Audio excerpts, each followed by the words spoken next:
Good morning, Billy D. And Derek. DA. Anybody seen the DA lately? Typically, I avoid DAs, but not this one.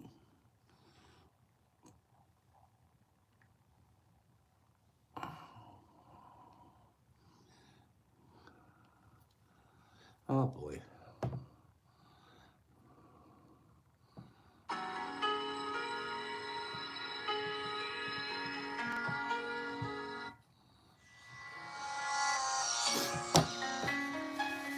Good morning, everybody.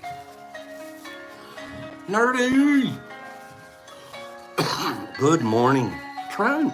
Laws. I see. I feel like I'm. Remember Hobo Kelly? Who remembers Hobo Kelly? The child show in the mornings.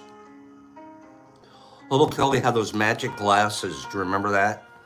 And she could see people. Or no, it wasn't magic glasses. She had a magic, like, mirror or something. She held something up. A magic wand. And she could look through it and see kids. She could see you out there. I see little Georgie out there. I see little Billy D. There's Billy D. Is it Billy D's? And then she knew your birthday. Was it Romper Room, Laws? Was it Romper Room? Is that what, it could have been Romper Room. I think you're right. And didn't she stare through something at us? Didn't she? I forget what she stared at. And I'm telling you, when I was a little kid, it was Romper Room. Thanks, Herbs. That's right, it was Romper Room. It wasn't Hobo Kelly. It was a hollow tennis racket. That's what it was. It was a tennis racket without the strings. Remember that? I gotta get one. A tennis racket. Like I'm almost, yeah. It was a tennis racket without the strings. Wasn't it Hobo Kelly though? It was Romper Room, but what was the character's name? The lady that did it. Come on, man. Somebody tell me. What was her name? JW. I say maybe 4, bro.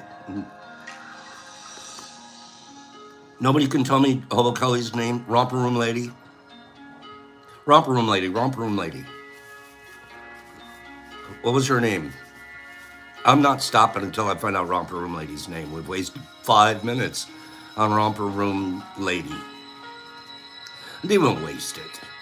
Billy, I don't remember. Where did Hobo Kelly come from? There's got to be a Hobo Kelly somewhere in the story. Good morning. Okay. You guys don't want to know. Nobody cares. Hobo Kelly. I'm going to look it up. Well, you guys don't. Wait 1 minute. I can do it. I'm sitting here waiting for you guys, and I have all of the ability.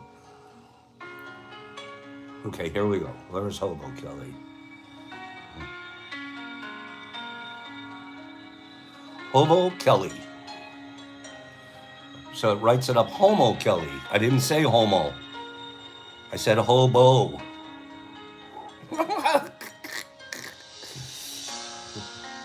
Okay, here it goes. You guys don't remember Hobo Kelly.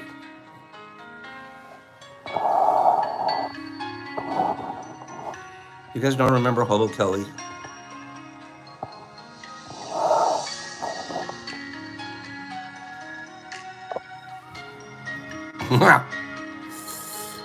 Okay.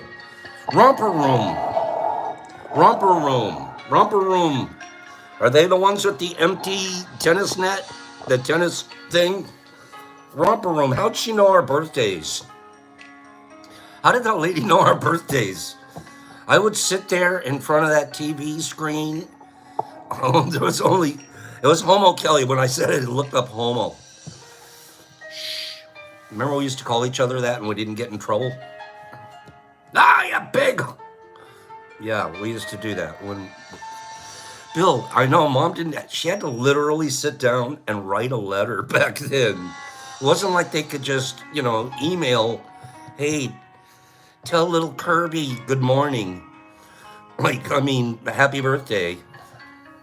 Your mom had to care enough to write a letter to Romper Room And, and we'd all sit there. There were like 6 kids sitting on a couch every day hoping they'd call out your name. My mom never once sent a letter in. It was my mom was too busy to send in letters. I think we did Santa letter one year, and that was it. Was I couldn't figure out how she couldn't see me either. I couldn't figure it out, but I think I told this story once before. Knott's Berry Farm. Back in the day, there was a guy, I think they still have him. He was a jailhouse guy. He would sit in a chair and rock back and forth inside the jail, and you could go up and look. He was like a guy in the county jail. And then he would turn and he'd say something to you. Hey, Johnny, what are you doing? Hey, Wazzy, what are you doing looking at me? And you're a little kid and you're staring in the screen, you're staring in the bars and you're going, how did the guy in jail know me? Live. It was the neatest little attraction. You didn't know your mom was around back at the shack and she's talking to the guy with the microphone. His name is Waz. It's his birthday's tomorrow. And she was feeding him the inside information around back. Okay, do you remember that? Come on, man. You had to have gone to Knott's Berry Farm in Buena Park, California back in the day. Okay? And the guy in the shack knew everything about you. And you're looking around and go, where's my mom? Where's my dad? Oh, they're in the back feeding him the information. No, it was true, was. Like, all of a sudden, this guy knows everything about you. Hey, so you're 14 tomorrow, huh? I'm like, what? And it's a dummy talking to you. Okay? Oh, that was the days. Mom, how did that jail guy know everything about me? I don't know. Why would your parents pull those on you? Is that okay to do to kids? Oh boy, what's frozen here? Oh boy. Is that okay to do to kids? It was like a jail Santa, Kimberly. You're taking them to Knott's Berry Farm and you put them in front of the jailhouse guy. Larry, do you think that's okay to do to a kid? Or is that child abuse nowadays? I'm trying to turn my computer on. Is that okay to do to a kid? They're just trying to get you start. Badgie, good morning. Badgie, they're just trying to get you your first exposure to jail. Okay?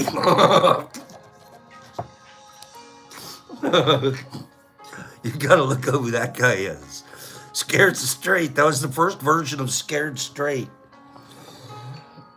Excuse me, that's funny. I say, from my opinion, it's okay to do to a kid. I mean, you have to judge the kid. If you know if the kid's just gonna like lose it, then don't play it on Johnny, but play it on Waz. You can do it on Waz all day long. Okay? I would never have a problem playing that one on Waz. Good morning, everybody. We're gonna give Kim's presents away today. We're gonna give one of she sent stuff in, if you guys remember, furry stuff, seeds, all kinds of prints. But the collector item in the whole thing, I'll tell you the collector item. I feel like going through all the bags and stealing them all, but I won't, because that wouldn't be impeccable. The Colorado Micro League little pin. Cool. I mean, it's just perfect. And then we're going to go ahead and throw in a piece of fruit. Okay, we'll throw in a beautiful couple grand piece of supplemental. So wait around towards the end here, and we're going to give that away. We're not going to say much because I know it's not kind to talk trash. So I won't. All I have to do is say, this isn't really talking trash. I'm just going to say this. 3 games to nothing. Okay, we can move on to other subjects, but that's an important one. 3-0. Okay, all right then. Let's leave it at that. Hags, 3-0. I've noticed Free hasn't said anything. Did you guys know Free and I made a bet? Free and I made a bet, Sharon. If the Yankees win, and this was before the series started, obviously. If the Yankees win, well, Wazzy, I had to wear a Yankee hat for one full day and a show. I had to wear a Yankee hat, the hated Yankee hat. Right before the series started, Free's writing to me, goes, you better get your Yankee hat. You got your Yankee hat? Hey, Pops, I'll give you a website to get your Yankee hat.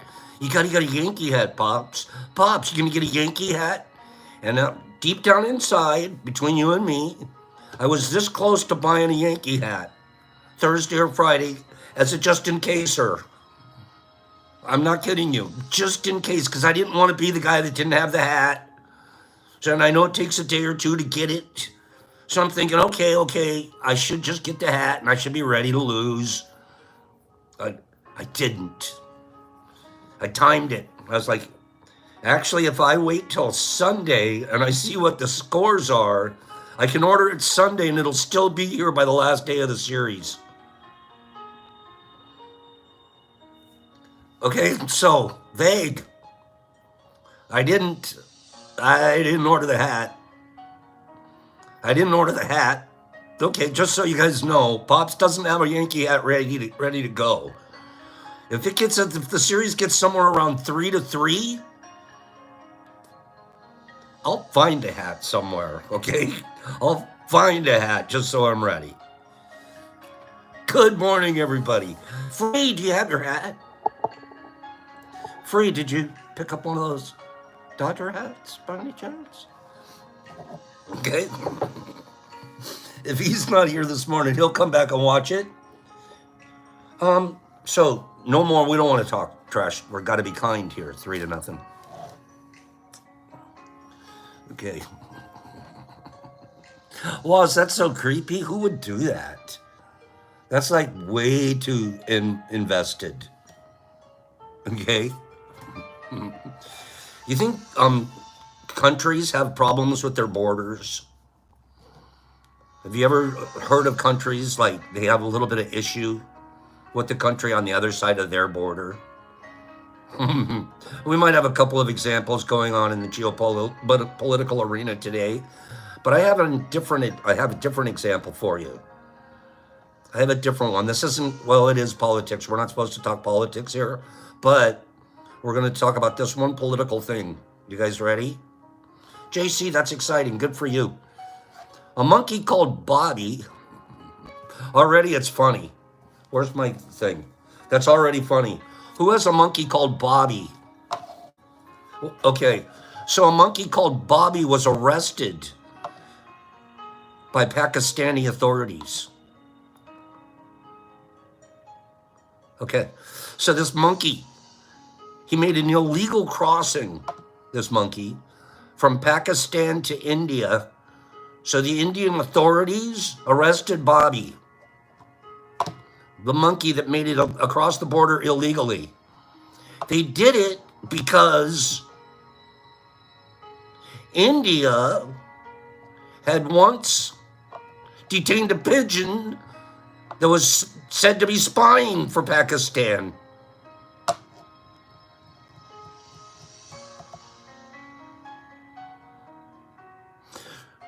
So you had a pigeon that was spying from your country to my country, so I have to arrest any monkey that crosses the border. Okay, that's geopolitics right there. What? What? Yeah, you sent one of those pigeons over here to spy on us, so from now on, we're arresting every monkey that comes across the border. 2011. We're not talking like you know, before the internet or something. How do you like that? Roughly 7% of Americans believe something about cows. Okay? Hags, you knew pigeons were shifty. If you were going to get a spy, I'd get a crow. If you're going to really get that, they're kind of obvious, right? Send over a sparrow. Okay? I knew pigeons were shifty. How about this? 7% of Americans believe that brown cows have chocolate milk.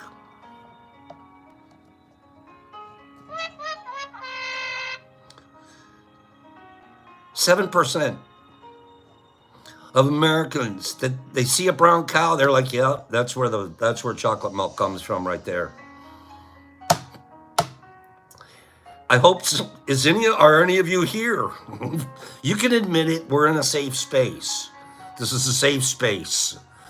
Kim says red cows have strawberry milk. 7% of Americans. Are we that uninformed? Okay. How about this one? This is a really good one. I'm going to read this one straight off the page. Okay? Adam and Sana were a couple in a loveless marriage. Been there. Pops and Lisa. Adams and Sana were a couple in a loveless marriage. And in 2007, in 2007, they both started looking for someone new on the internet. They didn't tell each other. Adam's over here, he's looking. Sana, she's over there. Loveless marriage, they're both on the internet. Okay? They both found someone online that they thought could be their soulmate. Upon meeting in person, they realized they had set up a date with each other. Even after this coincidence and the affection that they had found over the internet, because of the infidelity, they got a divorce.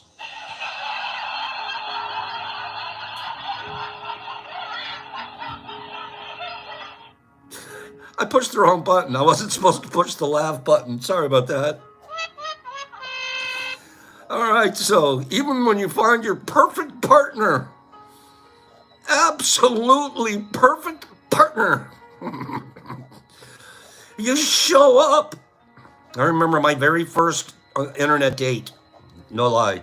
My very first internet date. I was so nervous. I didn't want to do it. My sisters made the profile. They're like, you got to try it. I'm like, I'm not doing that. So my sisters, and they were swiping. My two pretty sisters. And they're like, you're doing internet dating. Oh, by the way, they also sent me to someone to get my eyebrows threaded. Okay, Higgs, try that. Try have two sisters that are sitting in the beauty salon while you're in the chair getting threaded. Okay? Kimberly, that's cute. How about getting that? It's worse than getting plucked. I can tell you that right now. They were like, your eyebrows? She's not going to like them. I'm like, what? Leave my eyebrows out of it. That's exactly what we're trying to do, is leave your eyebrows out of it. So you're getting plucked. Okay? That's, Higgs, I'm telling you right now, it hurt for the next 7 days. I'm like walking around like, what happened to you? Nothing? Threading. Okay? Ouch. Okay? Yeah, I was in my, maybe 50 years old or something. And my sisters are setting me up, swipey. Okay, this is the one. So I start, she was pretty, cute. I'm talking to her back and forth for a couple of weeks. And finally, Pacers gets his done all the time. Ew. Okay. They were turning me Metro. That's what they were like, you're going to be Metro. I go, what the heck's Metro? I don't want to be Metro. Can't I just be like Popo? No, if you're going to actually go on a date, you got to be more Metro. They had to explain it all to me, and et cetera, et cetera. Okay. Oh, I know, the angry bird eyebrows. Derek Anderson. Whoop. No, I'm not kidding you. Sisters are good for stuff. I'm not kidding you. Eggs Pop is not Metro. No. And they were pushing me in the Metro direction. And I'm like, really? To go on a date, I got to be Metro? No, you just got to get your eyebrows threaded. Okay. I see you look mad all the time, was. If they thread them wrong, you're screwed. You know what I'm talking about? If they thread them wrong, and you get the wrong expression, you're done. Right? And it takes a while for them to grow back unless you're like mine. Mine, not so long. Mine come quickly. So I'm carried away with this story. Okay? Here we are. I've got my eyebrows threaded. I'm gonna go meet this lady at the coffee shop. It wasn't a coffee shop, it was like a diner or something. But we're going for coffee. Okay. I get there early and I'm sitting in the parking lot with my eye at the door.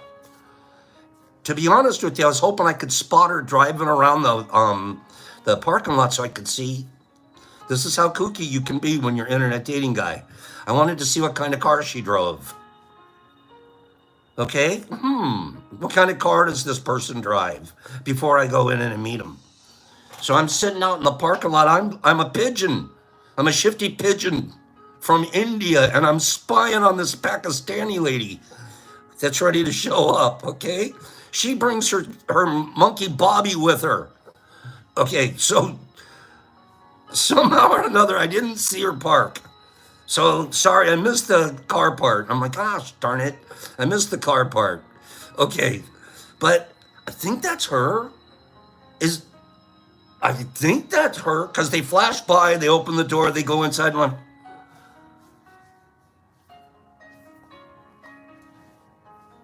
I think that's her. At this point, you can't wait much longer. So I gotta go in.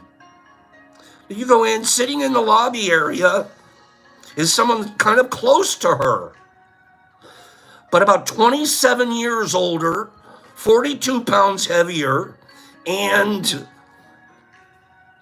she should have had her mustache threaded. Okay?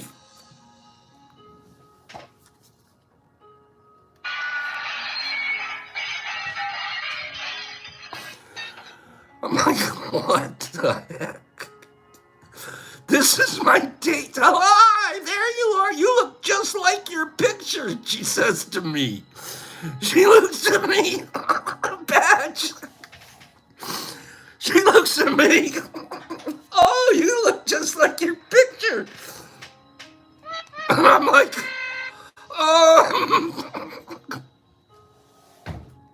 how quick can we get this over with? How quick?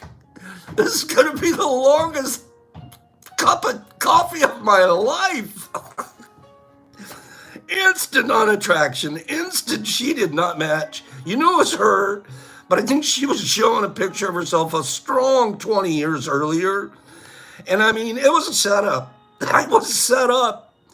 My eyebrows, like, I threaded for this, okay?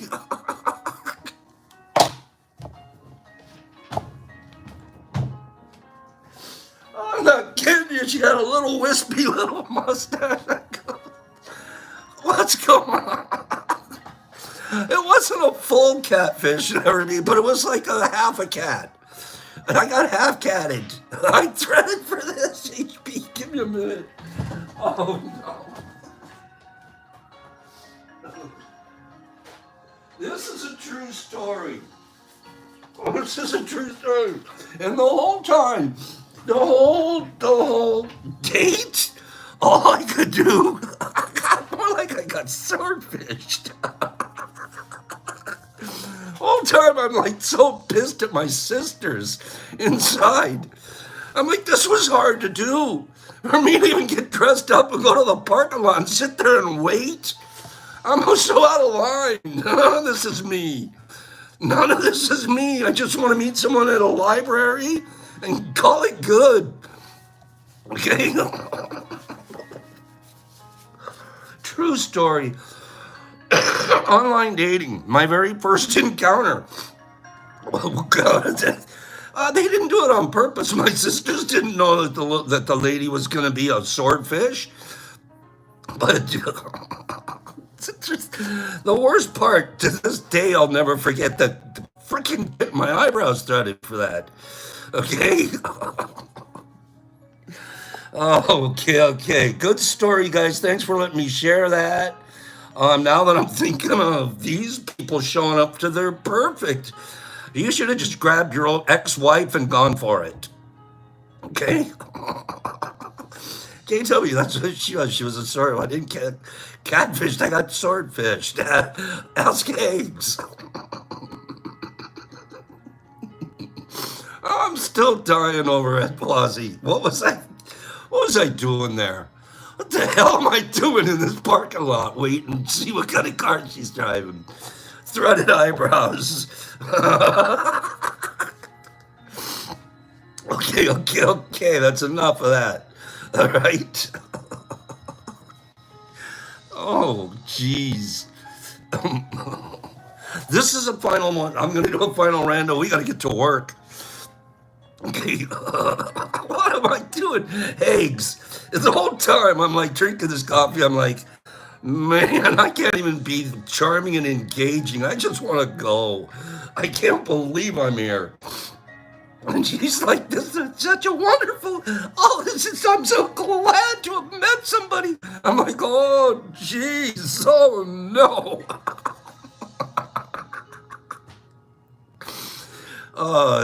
You guys, try it sometime.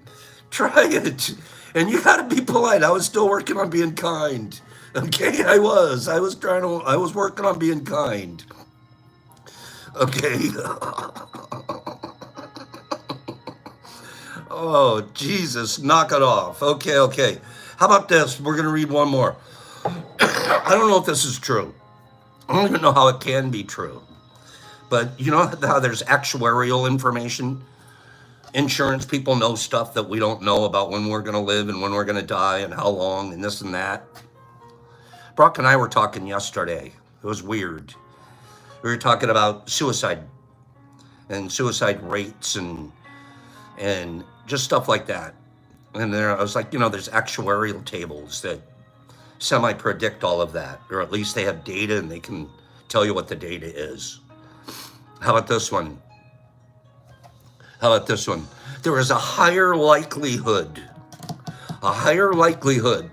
of dying on your birthday than any other day in a given year, according to research done in 2014.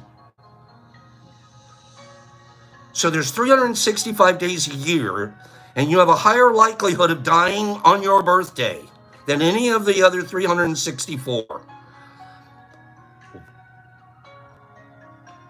Oh, is that why eggs? I didn't even think of that. It's because you're partying and you crash? Is that it? The night of his birthday, Kim? Seriously? Why?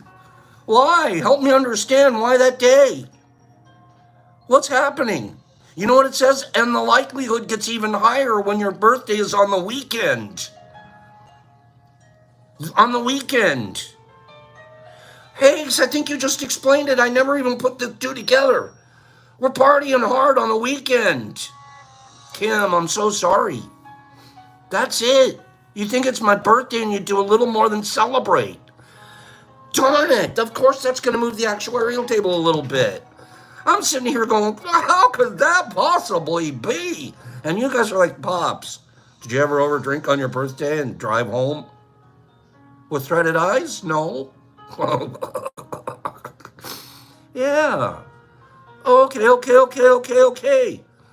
There's enough of a bump on that to make that the number, the more. You kids.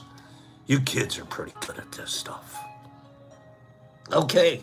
Maybe you get heart attacks because you're all excited that day or something too, right? All right. And did you ever think, Penny, I never put the two together. See how smart our friends are that we hang around with? The friends that we hang around with. Thank you. How about this? I told you I wasn't going to do another one, but I am. Who thinks an octopus is smart? Hanks goes, so the moral of the story is don't thread your eyebrows on your birthday.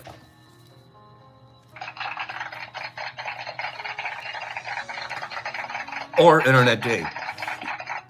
So the moral of the story is, Hanks, I'm so glad to see you here, you goofball.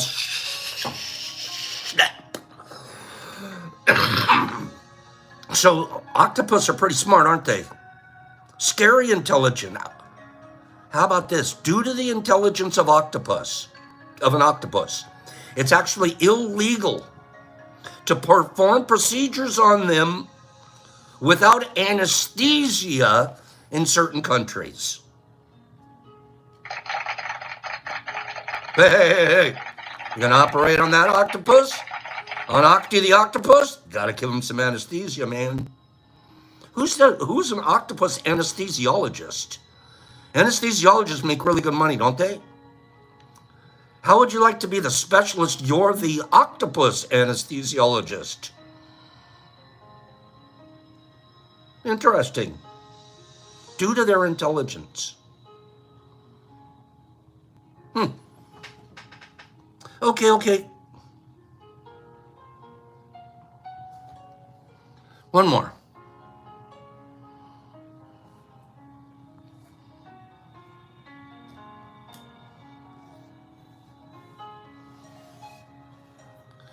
Lady in Oregon.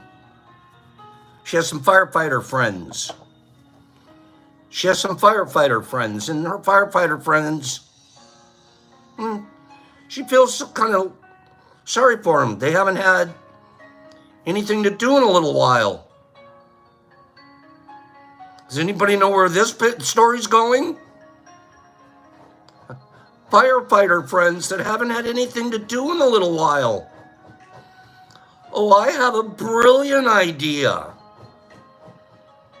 I can find something do you think should we make something for them to do?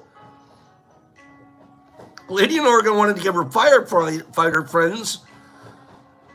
Some of them hadn't seen a fire in a while. So she started one. The fire she started ended up spreading to 77 square miles, costing over $7 million and taking 60 days to put out.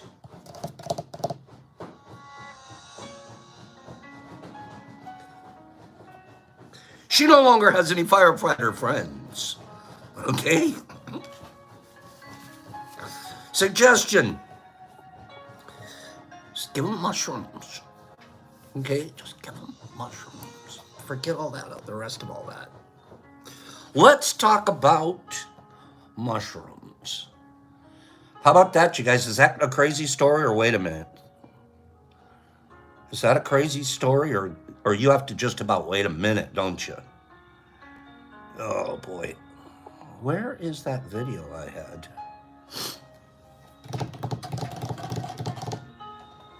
Do you guys want to mix up some spawn and some grain? Hold on. Where are we at here?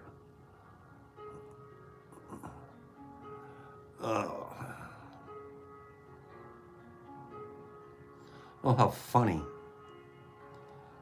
Give me 1 second here.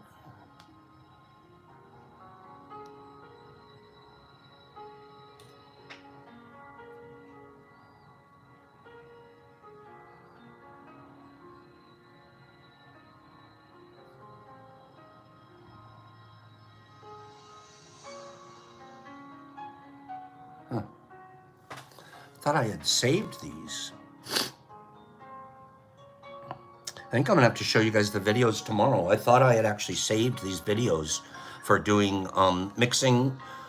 Our next step, since we have our grain spawn colonizing, we were going to make our cakes today. But I didn't do a good job of saving the videos, so I'm gonna wait till tomorrow. I apologize. Tomorrow, I'll show a couple of videos that we had made about how to make a cake and also how to do mound tech. Mound tech is gonna be fun and easy. Instead of taking our grain spawn and breaking it up and mixing it in with our substrate.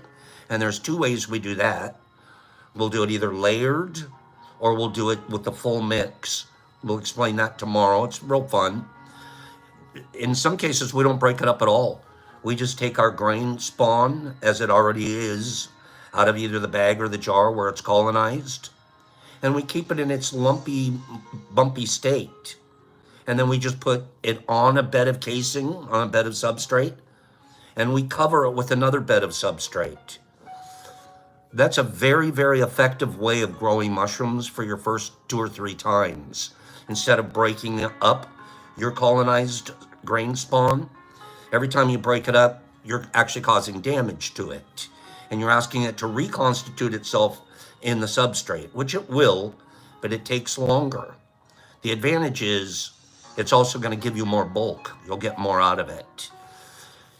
You have a very, very strong chance of your little ball of grain spawn that's covered with the casing shooting out mushrooms easily and quickly, and you can start plucking and getting your own mushrooms, your own medicine right then and there. And it's a lot harder for a mound like this to become contaminated than when you've broken it to bulk and spread it across a whole cake.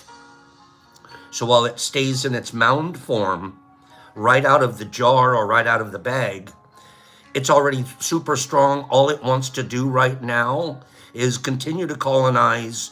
We'll let it for a little bit, but then we're going to cause it to fruit.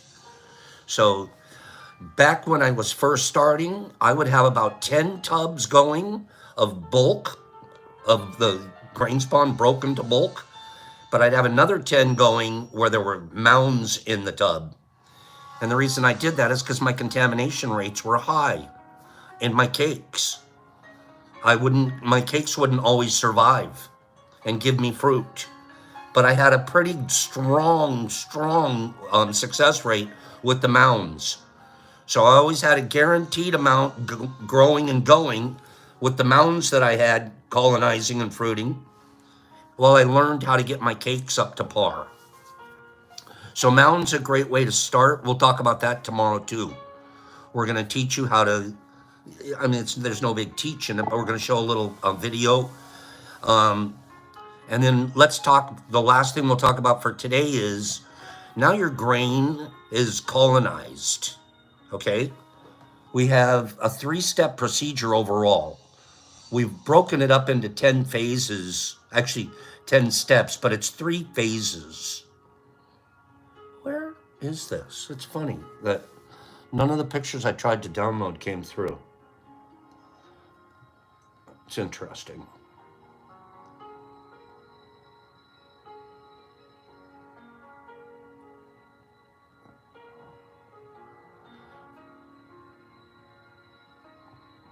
Give me 1 second.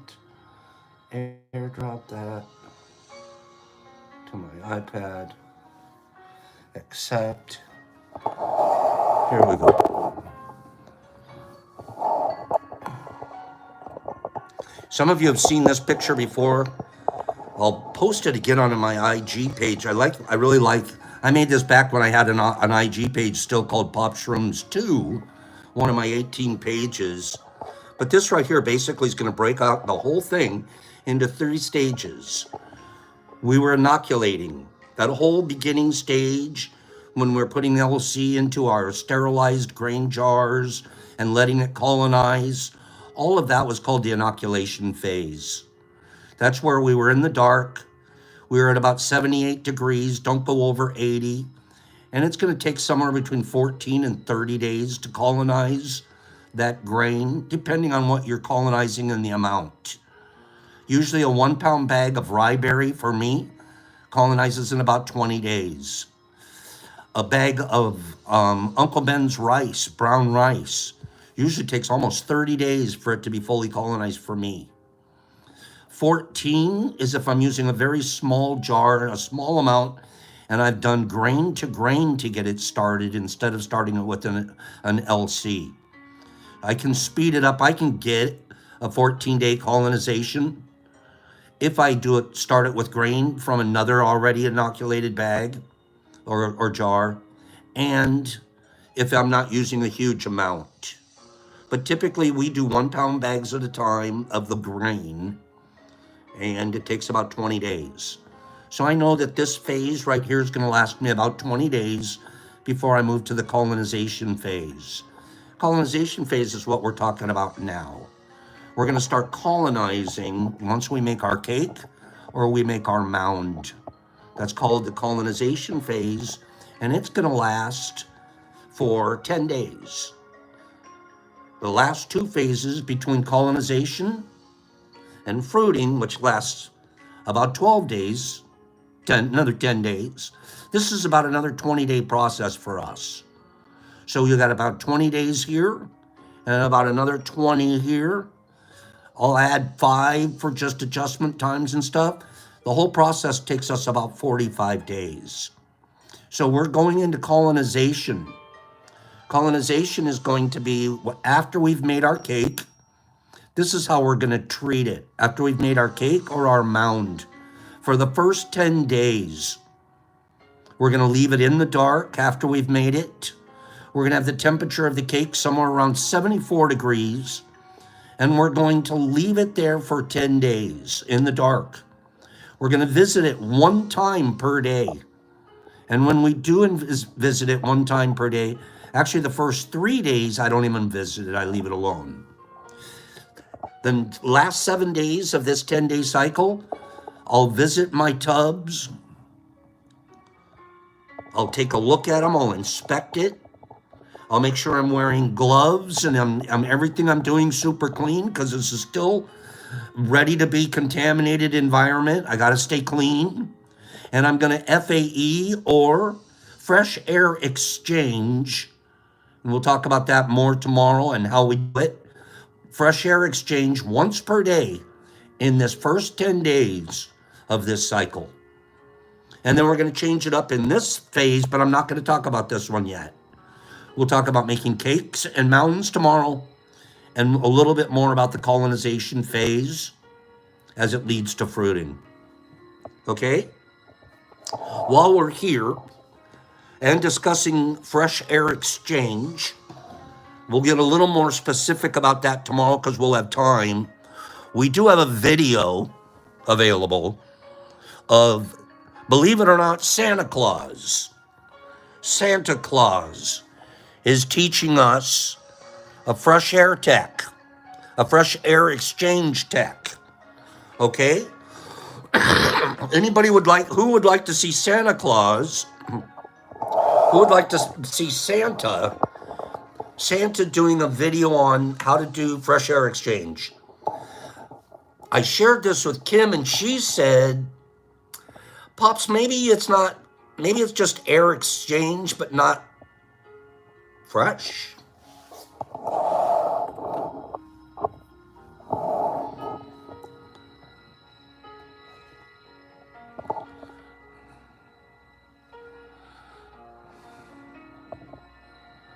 What is going on with this thing?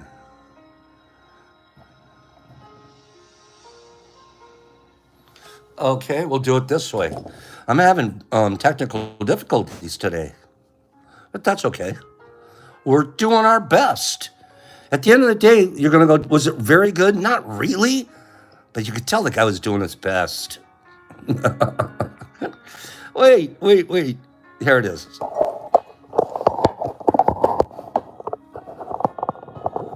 Sorry about this, you guys, sincerely, but it's worth it. What? How come it's not doing it?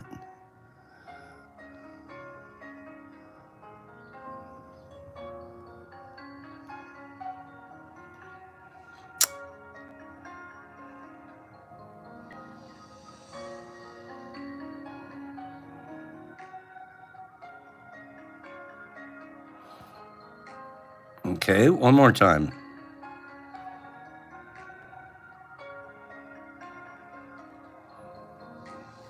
Okay. Okay. Never mind. Never mind. Maybe tomorrow. Maybe tomorrow. Maybe tomorrow. Everything's tomorrow. Maybe tomorrow. I'm not sure what's happening. I'm not getting my videos to work right now. Okay? You tried it and it wouldn't play either, Penny? Okay. I'll work on that. I apologize. We're doing our best. And sometimes that's just what happens. Right? But it's just what happens. It's okay. So, one more thing here. Good morning, good morning, good morning to you. All right. Fire the production staff, Jonathan K. We won't fire them, but we'll retrain them. Okay? We'll give them an opportunity to do it better. All right? We'll fire them after a while if they just can't get it right. I wonder why it's not working, guys. That's interesting.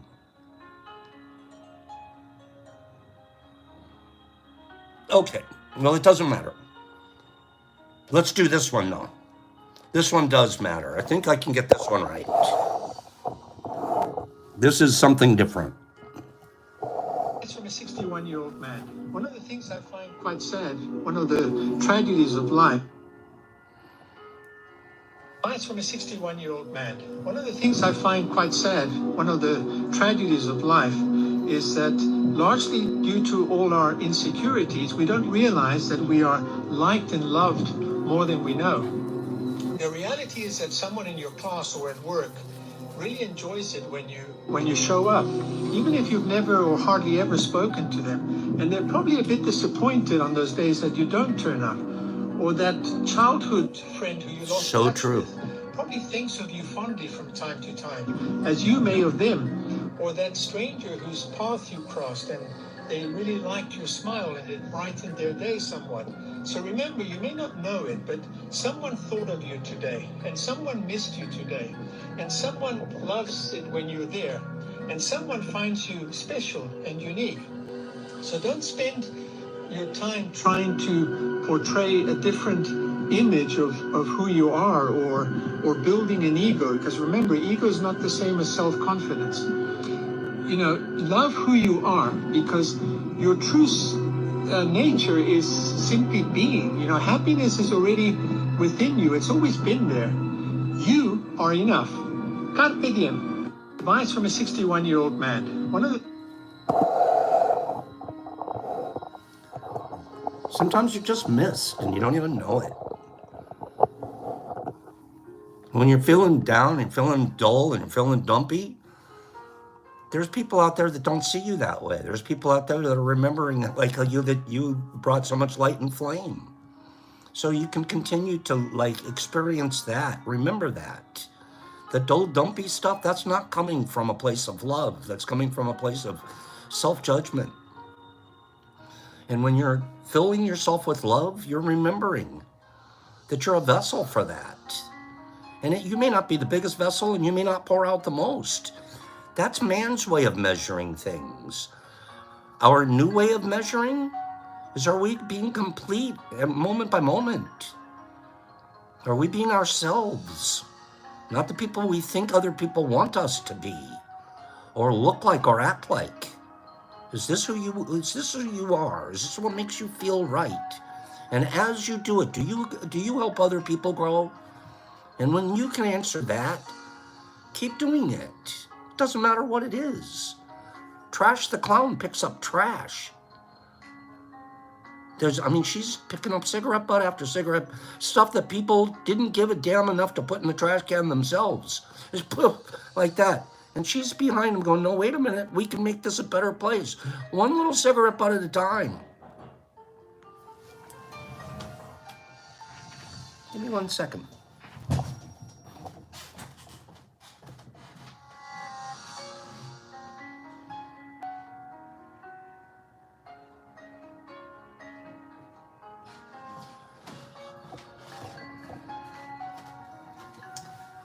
My apologies. I thought there was somebody at my door. I thought I heard a knock at my door. We've been having Dave's not here. We've been getting a couple of people coming by for Michigan's one of those battleground states. So we have been experiencing that. Anyways, not going to talk about it, but that's what's happened. What's happening with Married Michael? I just barely saw a little. What's going on with Married Michael?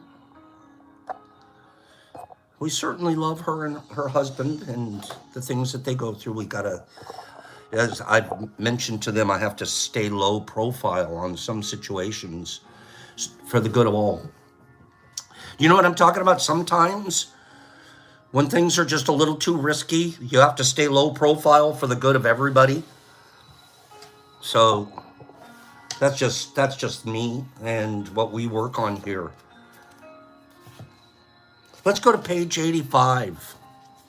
Daniel needs our healing energy. Okay, Herbs, thank you. Thank you. Okay. Sarah, that would have freaked me out. Can you imagine if it was her? Hey, I heard you were talking about me. Would you like to go get another cup of coffee?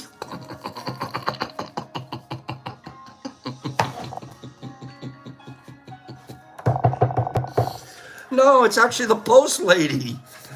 Oh, that worked out good when they transferred the post lady to the new post office. Phew, that worked out. I'm not charming. I don't do anything. Okay, he remembers me.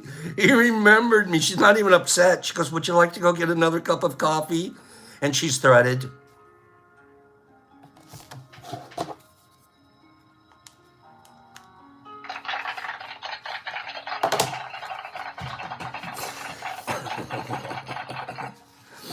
You can only be you when you do your best.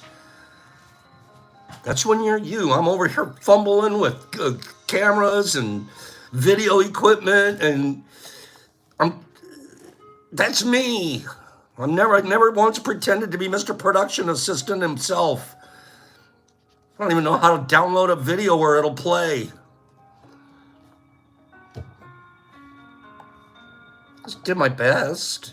I can honestly say I woke up this morning, I'm downloading, and then I'm going to show them this, and then I'm going to show them this, and then I'm going to take this, and not one of them's on there. Did I waste an hour, Wazzy? Sharon, did I waste that hour? Seriously, did I waste that hour? At the end of the day, I couldn't show a single video I put in. Mike, do you think I was wasting my time? Isn't that neat when you can look at it that way and say, I was not wasting my time? I used to. What a waste of time. I'm upset because it didn't work out the way I expected it to. Isn't that funny? How I could be. I could be all frustrated by it. Actually, I could have thrown a phone. One of these phones could be buried in a wall right now, Freddie. Well, it's just like Nut Pops. You got a little feedback. Like, think maybe you'll do it different tomorrow. I didn't say better. I'm just going to do it different. I'll get a different outcome. If I do exactly what I did today,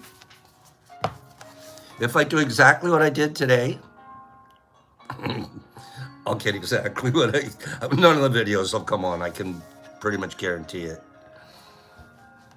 Anybody ever thrown anything when they were really upset because it didn't work out the way they thought it should? Let me ask you a question. When you threw the phone, was it your best throw? Or it was just sort of a toss and you hope you didn't really break the phone? Greenie, every time. Was it your best throw? Because if it really was, man, you know you're going to the lake and you're just launching. Okay? I could do a best. I could do a best throw on my phone, but usually you don't. So even that, you're not doing your best. Wargreen controller's ghastly. Isn't that funny? We immediately, the first thing we talk about, we throw is our phone. What the heck's wrong with us? Our phones. What a funny word, huh, Greenie? Tantrum. We throw tantrums. 66-year-old man throwing a tantrum like he's 4 at Toys R Us and I didn't get the Hulk Hogan doll.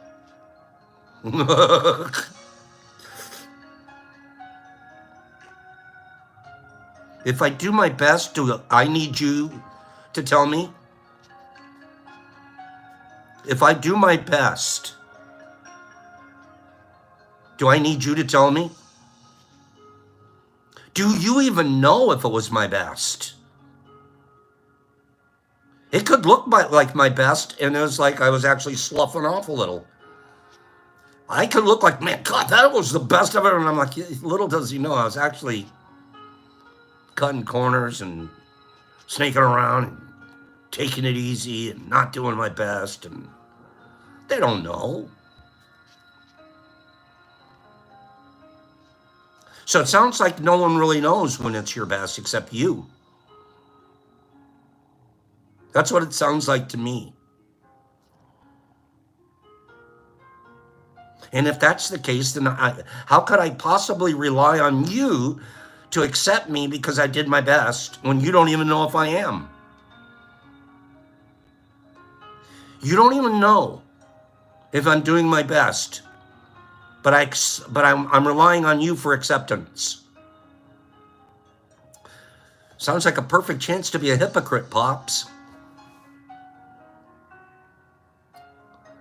Perfect chance right there. That's my opening. That's my opening.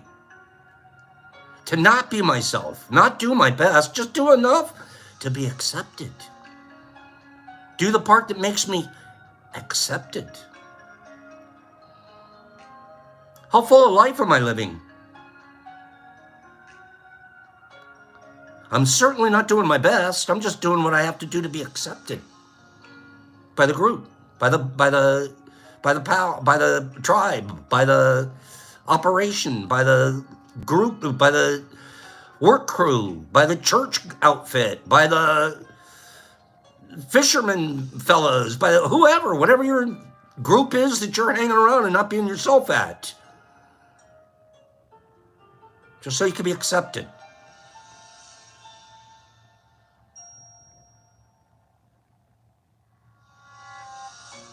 The best way to express our divinity is being ourselves. It's the best way to be an individual, to be incredibly unique and authentic. And let the world take you or leave you. Let the people take you or leave you. The people that take you are going to be your brothers and unfeathered friends forever, because they don't mind you the way you are. You'll have the most perfect amount of friends with the perfect feathers. The other ones, you're all wearing costumes.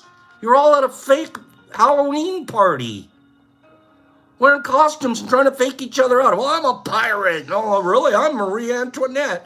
No, you're not. That's not the authentic you. You're just wearing that so you can be cool at the party of life.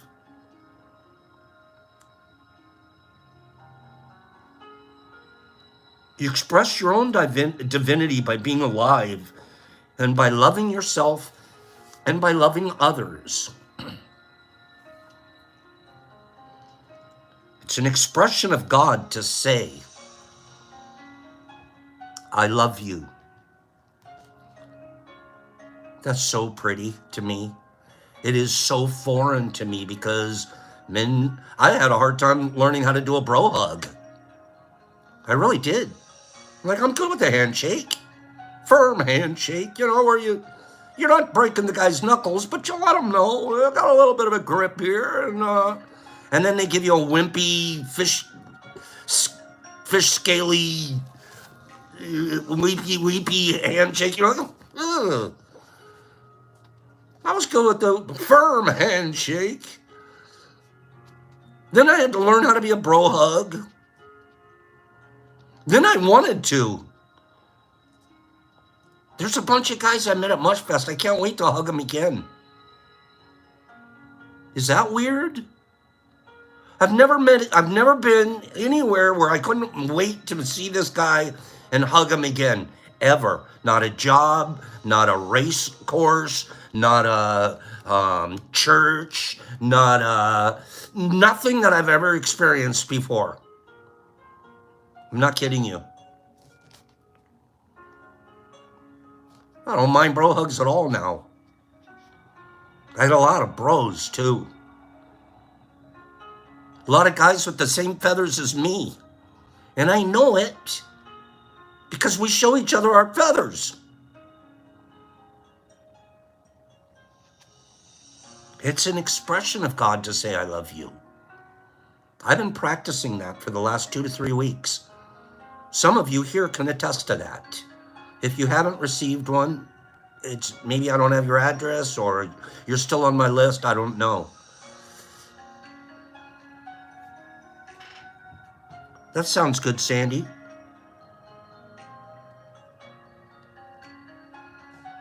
It's an expression of God to say, hey, I love you. I've been practicing this. What practice? I have just randomly, usually on my IG, I go down my IG DMs, the page that has all the messages, and I just look, and I was like, oh, I haven't talked to this person in a week. I send them a message, I love you. I haven't talked to this person in 2 weeks or something. I love you. I love you. And then I literally, this is a true story, I just sort of tasked myself. There's no, if you don't do it, you're bad. But I try to send off 10 a day. 10 a day. Randos. And the responses, not every single person responds.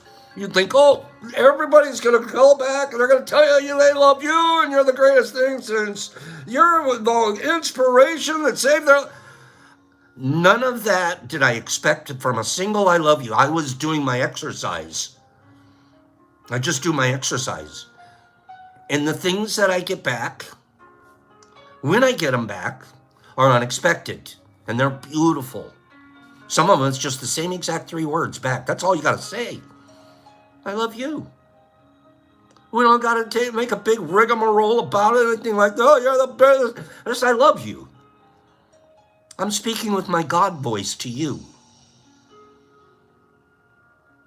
I don't need to make God some big old man on the clouds floating around in the sky that's going to throw lightning bolts at us and burn and go to golden streets and all of the stuff that we get taught. I don't want any of that in my life.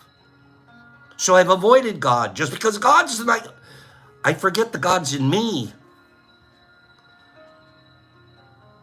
If there is anything that can create, I'm creative. Give me 5 people that look at Pops and say the guy's pretty creative. I claim it. I say it with certainty and with flex. I am creative. I grow stuff from scratch. I make stuff from little toothpicks that are brilliant pieces. I am creative. I create 18 IG pages. I create YouTube channels. I create mush fests. I create, period. And if I can say that with such certainty, who else is supposed to be creating? Isn't there some God we worship because he's the creator? I'm creating my own. I'm creating my own. This is what I want my world to look like. Now that's God. From any angle. Mini God with a small g. I'm not pretending to be anything other, but I'm my own creator. And the moment I believe that, I also know that I can be a destroyer. But I don't focus on that. My practice isn't to destroy anymore. Whoops, I slipped. I destroyed something. Fix it if you can. Continue to create. Continue to create. Don't ever stop creating, Pops. The minute I stop creating is when you guys are like at my deathbed. And even then I won't be done. I'm going to create goodness and kindness and no grief. And let's just celebrate good lives. I'll create celebration at that point. I will. I will. I won't be creating grief. I won't be creating sorrow. I'll be creating celebration. That's what I do. Oh, Higgs, that's so good. The more you create, the harder it becomes to destroy. You avoid destruction. Destruction's anathema. Destruction's your old way of life. Destruction's how you walked around before as a destroyer. Destroying lives. Destroying other people's egos. Destroying your own. I'm getting loud. I love to be a creator. I get so happy to be creative. I share it with everybody. Some people don't even care. Go, God, geez, would you stop showing that? No, I'm not going to stop. I'm creating. I'm not showing it because I think you're going to. I'm doing it because I'm just expressing my creativity. I found a platform to do that. I found a platform to say I love you. I love myself when I create. Give me 5 people that understand that. Who are you loving when you create? Certainly somebody's probably going to get a ripple effect. But you're really loving yourself when you create. You're causing growth. When you create, we've just said it, Higgs just said it, when we create, it's hard to destroy. So when we're creating, we're already not destroying. By definition.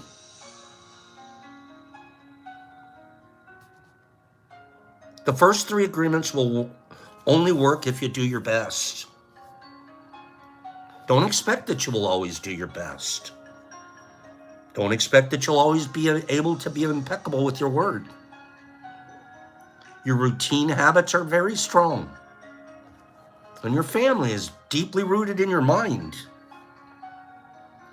But you can do your best. If every day you're doing your best, you're creating the habit, creating to do better tomorrow. Your best tomorrow will be better than, I'm not saying that's, I don't know, you might be sick tomorrow, so that's not true.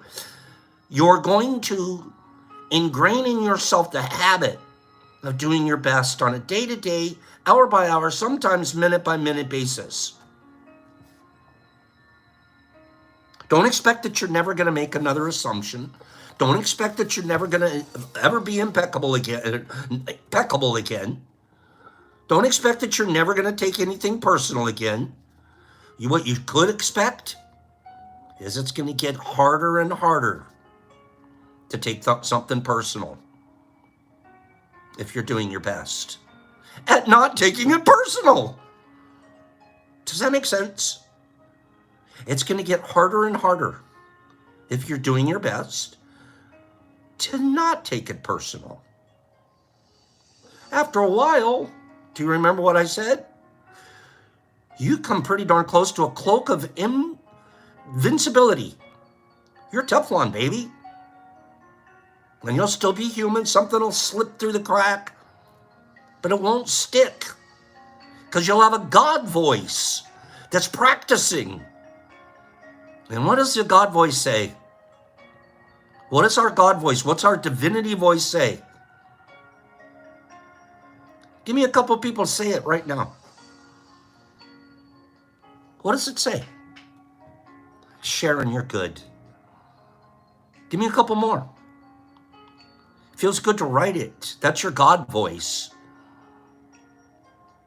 Jesus Christ, no, that's your stomach. Different spot.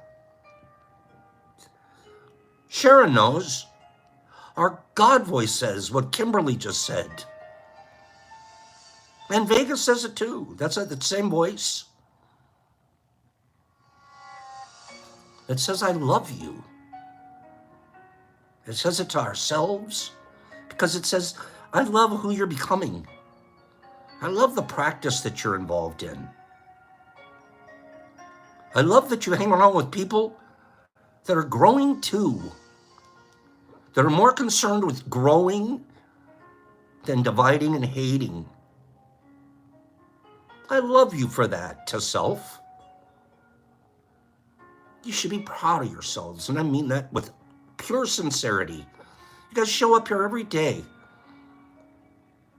to continue to grow and practice. And it becomes easier, and you're probably a bigger messenger in your neighborhood and in your family and in the groups that you are associated with. I certainly hear ripple reports. I do. I hear them all the time.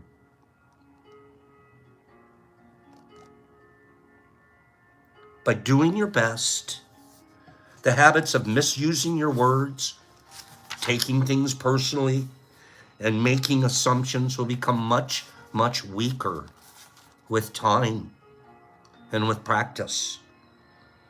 You will stop judging yourself. You did your best. How could you judge yourself anything less? You'll stop feeling guilty.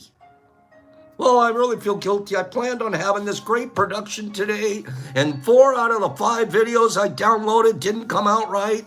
And oh my God, what a loser. I don't know how to do a program. That's it, man. I'm never going to try that again.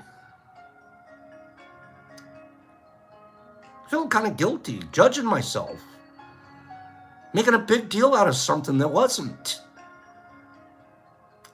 Did you do your best when you set the download in the first place? Yeah. Did you expect the button to push? Yeah. Okay. Bet you'll be better at it tomorrow. You don't need to judge yourself. You don't need to feel guilty. You don't need to punish yourself. If you're doing your best, you feel good about yourself.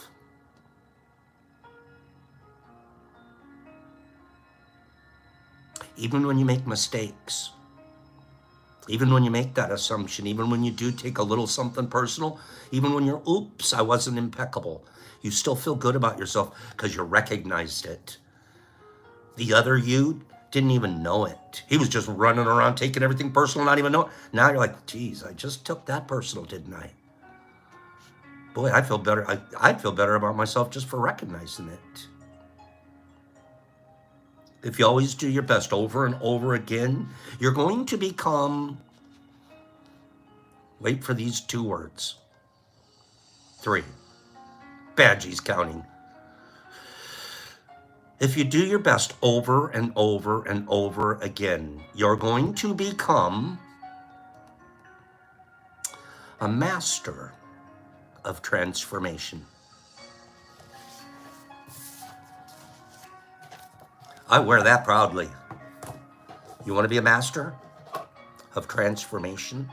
See, once I wanted to be a master of Kung Fu. But after about 3 weeks of working out with these Kung Fu guys, and my knuckles hurt and everything, I quit Kung Fu. I wanted to be a master. I didn't know that I could master these 4 agreements, but I'm becoming a master of the 4 agreements. I've been practicing them for years now. And I'm watching myself become a master of transformation. I'm a master of growing fungus. I'm a model master, a master model maker. I'm also going to be, as I work on it, I'm becoming a master of transformation. There's a lot of things you got to be so you're a master of. Master means, what is a master? What does a master do? Yeah, beyond we have that. We will take a look at it. What does a master do with what he's learned, the skills that he has? He passes them on.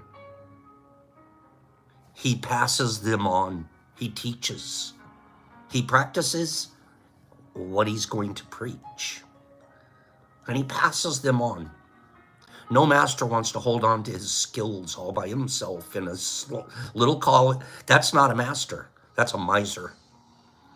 There's a big difference. Do you want to be a miser of your skills or a master of your skills? Masters, we've missed this in the last few generations.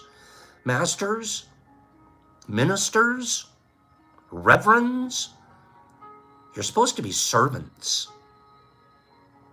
You're not here to be served. You're here to serve. And it can't even be knowledge if you can't give it away. Other than that, it's just private facts. Don't tell everybody your secrets of how you grow stuff. There are no secrets if you're a master. If you're a master, you're virtually tasked to give it away. You have too much. you have too much. You're kind of overflowing.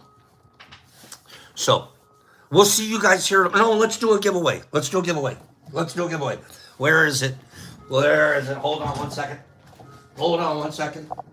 We have to do this final giveaway. We have to do a giveaway. We haven't done a giveaway here in a minute, but we're giving away Kim's package and a supplementary supplement, okay, which we're not mentioning too much of, but give me a number between 1 and 50. Number between 1 and 50, and you can put up to 3 numbers on your line at one time. Please give everybody a chance, okay? You can put up to 3 numbers on a line at one time. Okay, and I'm looking to see who has the number that is in my chute. I have a chute with some numbers in it. And the person that gets that number. So give everybody a chance, okay? I see some of you guys firing off numbers left and right. I really do want to see everybody get a chance. Okay? So, does anybody have any numbers they're ready to give us here? Okay. Good luck, folks. J.W. Owen, let's back up a little bit. You've probably got 100 numbers in. Give a couple other people a chance. I beg you. Okay? None of those numbers that you put in yet were right. So let's give somebody else a chance. Anybody?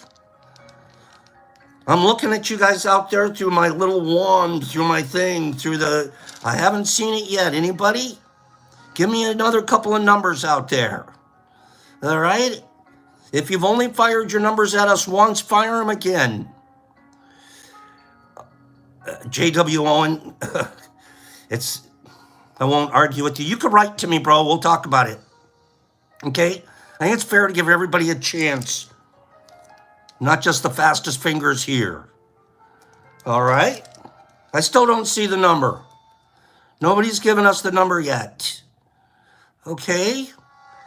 Getting a number out there. Somebody give me that number. Give everybody a chance. How are we doing out there? I still haven't seen the number. This is crazy. Laura Divine. Laura, you're awfully divine. Laura, you did it. Laura said 39. Laura's divine. Laura, it is 39. It is 39. Okay? And J.W. Owen, let me just address that. It's nothing personal. So we teach each other here not to take things personal. And again, it's not. But some people have faster fingers. Some people have a faster feed. Some people are able to get 20 numbers in the time someone else can only get 2 or 3. And I would love to see that person send 10 and let everybody get a chance, because feed times are different. Speed times are different. Ability to get to our phones are different. All of that. So that's all I was trying to point out. Some people you see are able to fire off numbers faster than fast could be. And that just ups their odds against the whole group. And I want us all to get a pretty good shot here. Okay? That was all, and it's nothing personal. I love you, and I like what you're doing here, and I'm glad you are here. Laura Divine. I need an address from you, doll. We'll get this mailed out to you today, and I hope things are going okay with you out there. Okay? I love you, sweetie, and I miss you. You're one of the people I love to hug. So, have a great day, you guys. We'll see you here tomorrow, okay? And let's continue to practice. Let's continue to practice being impeccable. Let's continue to practice not taking things personal, making sure everybody gets fair shots at things. Let's have no assumptions, and let's do our best. Okay? So have a great day, you guys. I'm going to scroll you guys out of here now. Hags, I'm glad you were here today. Midlife Michael, you too, and we'll be thinking about Daniel. Herbie and Big Mike and Money Solo and Hags and Bud and HB, hi HB, Four Leaf Luck and Big Mike and Billy D and Sandman, love you Sandy. Anthony the Big Man Thornton, I love it when my Anthony's here.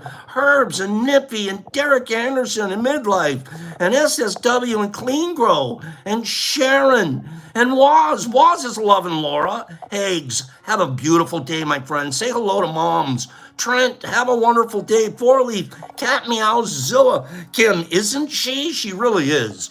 Anthony and Laura Devine, have a great day. Saska Mojo, Justin's okay. Clean Grow, Billy D, Midlife, Sue Littlemeyer, Big Life, Big Mike, Jolie, hi Jolie, Jesus Christ, Pidgey Page, Mr. Phillips, Nippy, hi Nips, Anthony, Mike Marble, Hip Kitty, Kimberly, love yourself and love us all, Jonathan K, Jesus Christ, Derek Anderson, Herbie, Summer Wheat all day. B Creek, Justin Pacers, Ghastly Gruesome, Vegas and Badgie, get outside. It really is beautiful. 5280 all day, not just part of the day. Mike Baraball, Pacey's, King Metro, Nipper, Midlife, City. I'm nerdy. Hip Kitty, hit me out, Kitty. Jesus Christ in Australia. Married Michael, Jesus Christ. B, Sarah Bear, King Metro, Hip Kitty, Wazzy, Herbie, 5280. Mike Patterson, Shanty, B Creek, Midlife, Michael. How about over here? JB Blake, Restoration, Blake Hemmel. Everybody that I could possibly say goodbye to. See you guys tomorrow. Practice.